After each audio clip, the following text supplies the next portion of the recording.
Dear Jim Sterling, I'd like to give you my take on why Capcom, Square Enix and other Japanese publishers abandoned their roots.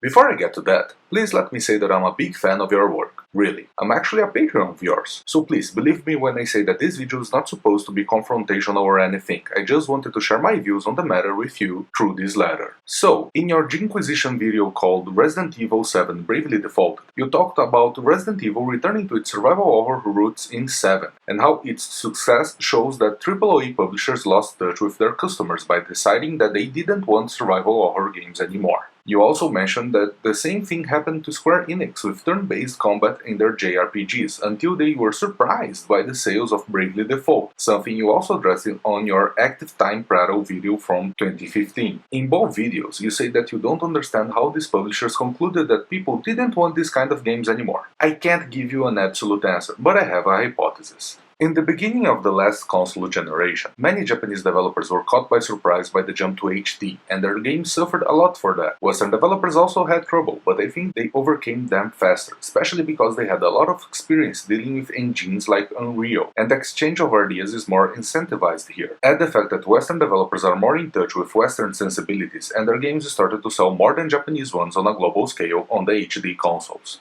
Because of all that, an unfortunate and slightly xenophobic meme was born in the hardcore gamer zeitgeist. Western games are modern, therefore good, Japanese games are old-fashioned, therefore bad. I remember seeing a lot of gamers, game journalists, and even developers banging on this drum. That led to certain elements and genres typical of Japanese games to be demonized, like turn-based battles.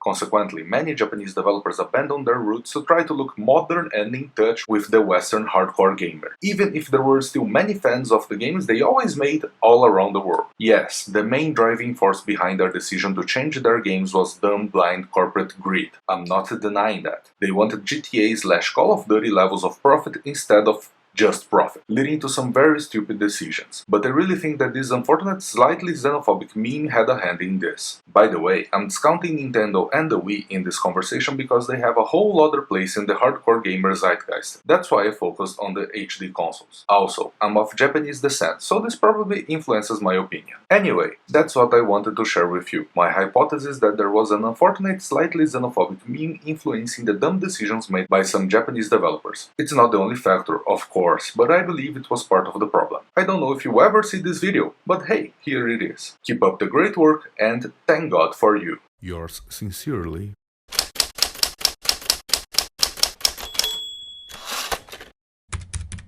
the Epistolarian Gamer.